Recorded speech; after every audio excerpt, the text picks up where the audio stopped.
today's video, I'm going to be talking about things I wish I knew before I majored in psychology.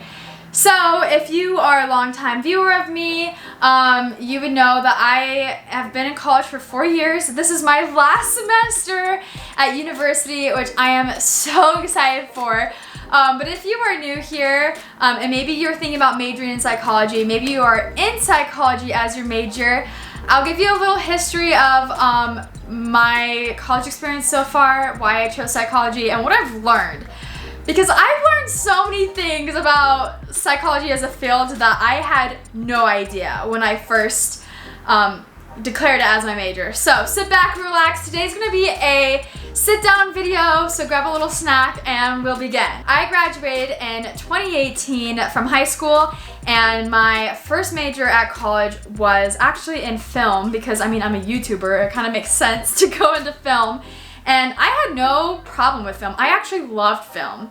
But you have to apply to get into the program and stuff. You're not automatically accepted. And I was also interested in psychology because I took one in high school, which I later learned that about 1 million students every year take introduction to psychology class. So that's interesting. So I just wanted to try out psychology. So I think in my second or third semester, I started taking some psychology classes, and I just took the basics, history of psychology, and some of the foundational principles. And so it wasn't any of the interesting stuff, really, the nitty-gritty things you expect. But I decided to switch my major because I really liked it, and I had no idea anything about psychology. I just thought it was cool. So I switched my major and I've stuck with it ever since. I'm still in psychology. I love psychology, but I just want to make this video to let people know what it's like before making that decision, so I can save you time if you realize that's not what you want to do, or to give you some more tips in case you want to keep going with it, because there's a lot of cool things. So first of all, I didn't learn many of these facts until literally my senior year of college. And maybe that's because I haven't done my own personal research on fields of psychology.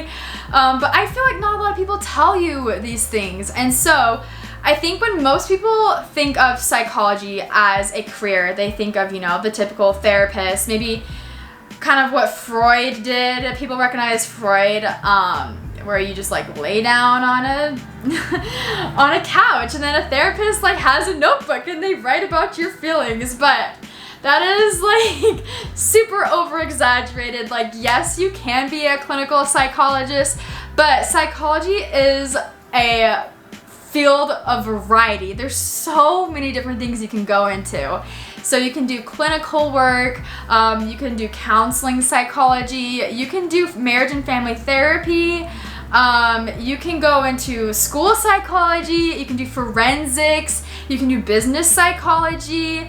There's just so, I'm not listing all of them, there's just so many different fields you can go into, and things and other areas that aren't related to psychology that you can easily work in as well. So that's one thing, is I didn't know that there were so many options out there. So that being said, a psychology undergraduate program is like other programs. It takes about 4 years to complete to get to your bachelor's degree, and you have to complete some basic classes before you can move on to your electives.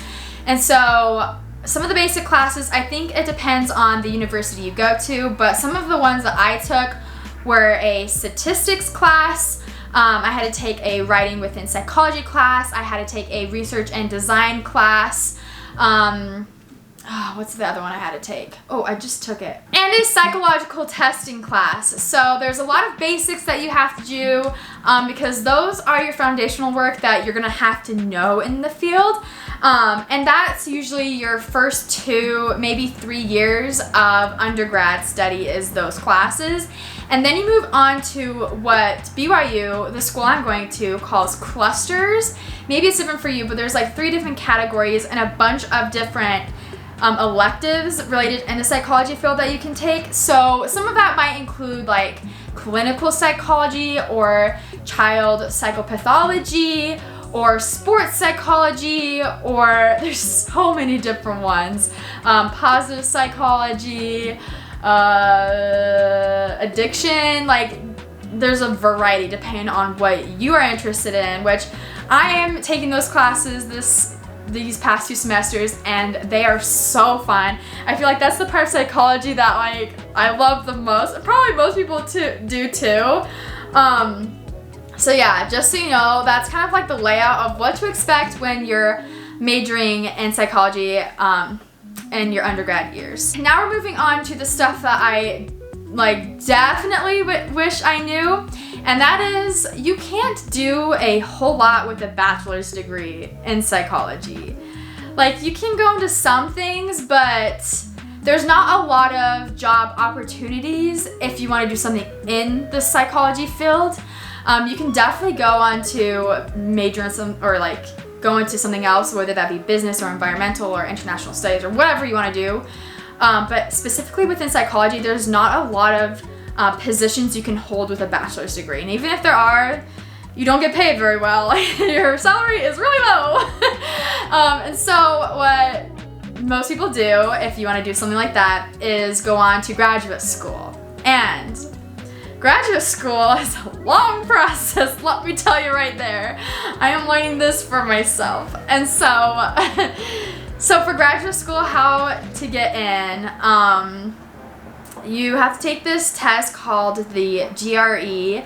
I have not taken it yet or studied for it, so any advice I'm giving in this video, by the way, is just my own personal experience and things I've learned. So take it with a grain of salt because I'm not a professional. I'm not someone who's like really in this field. I'm just learning about it. So some things I say might be wrong, but that's just from what I've learned so far. So anyways, you have to take the GRE, and from what I've picked up on, the GRE is very similar to like the ACT, but a lot harder, and it's to get into graduate school.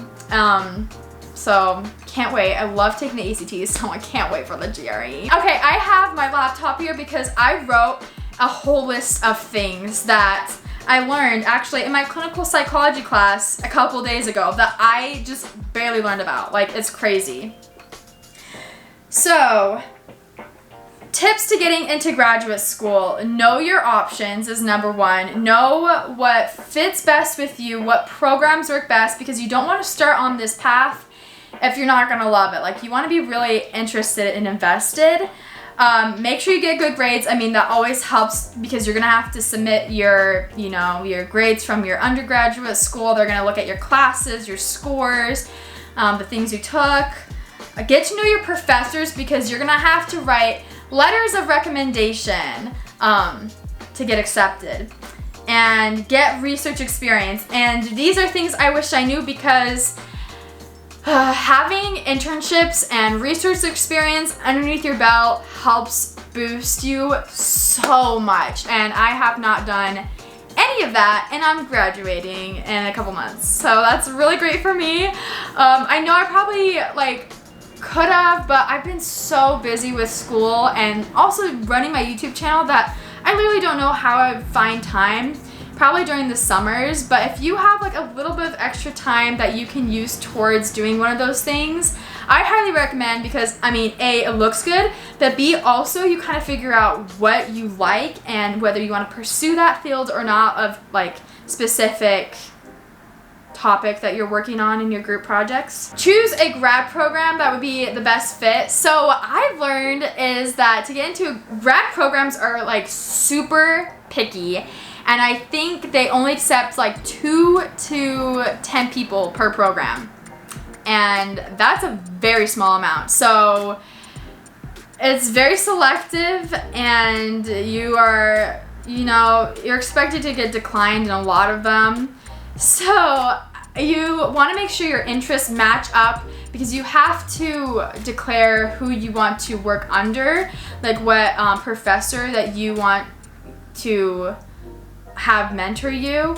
And so you want to make sure that your interests match theirs, so it's the best fit. Also, I learned that for grad school, if you want to get your PhD, which is your doctorate, it's a 10-year thing. I think most are probably 5 to 7 years, but they want you to complete your graduate, or they want you to complete your doctorate in under 10 years. So that is so crazy. I did not know that it was such a big process. Like, I always knew medical school took so many years, but I had no idea, like, to be a therapist or anything took 10 years. That is so crazy to me. So this is what it typically looks like, or what I've learned, is that you get accepted into grad school, and then you have to take classes like you are in your undergraduate for about 4 years. Grad school usually takes 5 to 6 years to complete. So for the first 4 years, you're mostly doing your classes, learning more, but it's more specialized to whatever program you entered. And then on your 5th year, you do a pre-doctoral internship. And so that's like one of, like, you have to get approved for a specific internship. So I've heard it's like really hard to do, like really hard to get into, but I haven't done like a lot of research, so I may be wrong.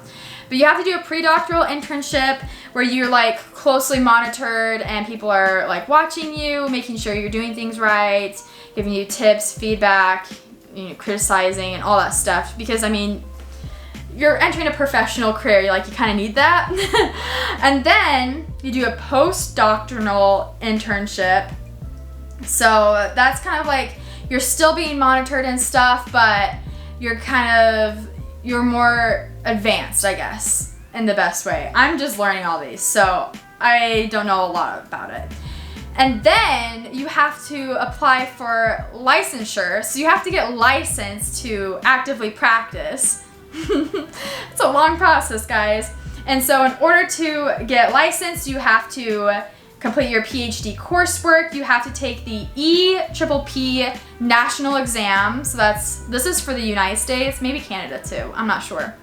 So you have to take a national exam, complete your internship, your supervised hours, and then you have to take a state exam, mostly on ethics and laws and stuff. So once you've taken both of those exams, completed your internship, your hours, your coursework, you can finally get licensed, but you are not done. So once you're licensed, you can start practicing, but every year you have to continue your education, and you can do that through a variety of ways, but that's just to make sure that you are up to date on, you know, new information in the field, because psychology is a pretty new science compared to other sciences. And we're discovering new things all the time. So psychologists have to stay up to date in their field by continuing on taking more courses, or, you know, go to meetings and stuff like that, or taking an exam every year. So I also have a list of different activities that you can do as a clinical psychologist. So this is going to be different depending on what field you want to go into, but psychologists do the typical clinical work. So they do treatment, which is usually therapy, and assessment. But they also do a lot of research, supervision, consultation, and teaching. So I know that some of my professors are, professors or teachers, but they also have their own office. So they see their own clients that they do therapy with, and then they teach us too. So a lot of psychologists actually hold 2 jobs. They hold a teaching job, and a therapy job. So it's typical for them to have multiple things, not just one thing. I think also another thing that people don't realize is that a psychologist is different from a psychiatrist. So they both are similar in that, it's about mental health and the brain, but psychiatrists can actually prescribe medicine. And they're more focused on mental health being treated with medicine. They think, it's a neurological thing. But psychologists mostly do therapy treatment. I think they can prescribe medicine in certain states, but not all 50 states. And they focus more on cognitive and behavioral therapy and less on medicine. So you can get your doctorate or you can get a master's, but for a master's you can't do everything. You can't do psychiatry, or I don't think you could be a clinical psychologist. Maybe you can, but I know if you get your master's, you can do school psychology, a social worker, a marriage and family therapist. So I'm still learning my options because I honestly don't really know what I want to do yet. I'm still figuring that out, which you think I would know by now since I'm graduating soon, and I wish I knew. Also, I learned from that class that I think this is the right number, but 44% of people who graduate with a bachelor's degree in psychology go on to grad school, but only 14% go on to get their PhD in psychology, and 30% go to a different field. Also, if you are considering getting a doctorate, there are two options, which I learned about this year. Like literally a couple days ago, I learned that you can either get your PhD, which is more widely known, but you can also get a PsyD, which is PSYD. And they both are doctorate degrees, like they mean the same thing, but they're slightly different. With a PhD, it's usually a smaller class because it's very hard to get into a university that offers a PhD. The program usually pays for your tuition, or it's stipend a lot, which is nice. Stipend? Also with the PhD, you have a higher rate of success placing in an APA accredited pre-doctoral internship. You score higher on national licensing exams, and the programs are typically like a year and a half longer. But with a PsyD, PsyDs have less of an emphasis on research and more on training, like the clinical applications. PsyDs also accept and offer enrollment to more students, so it's less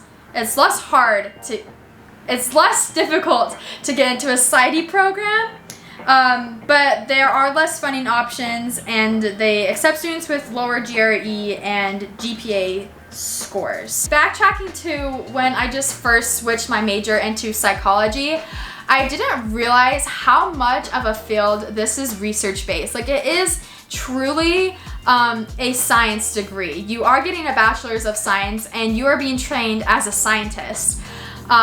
So I think psychology is considered a soft science, but you are learning a lot about research. I would say most of my assignments that I do in class revolve around writing 10-page papers, researching things, and also doing math. Like, I didn't think that you had to do math in psychology when I first entered, but you do have to learn statistics. So it's not as hard as some other programs that are like really heavily math-based, but you do have to know some math, so there you go. But yeah, you just have to know how to do really well research that comes from credible sources. Not just Google sources, like sources that are scholarly, like PsycInfo, or there's tons of different ones. But yeah, and then know how to write within psychology and apply the things that you're learning to the real world. Stuff like that. So there's so many things that I wish I knew, and I'm still learning more every single day. But if anyone has clicked on this video and you are a psych major, or maybe if you're not, but you know some more fun facts or tips or things that could help me and other people, please leave them in the comments down below. Let me know your knowledge, because I'm always willing to learn more things, especially since this is my degree and I still don't know what I'm doing yet, so anything helps. Yeah, comment down below what major you are in, or if you're not in college yet, comment down below what you want to major in when you get into university, or even if you don't want to go to university, that's totally fine. Comment down below what you want to do instead, because I'm super curious. But thank you guys so much for watching. I hope you guys like this little sit down video, and you learned something new today. So thumbs up the video, subscribe if you are new, and you know what time it is. Random dancing scene.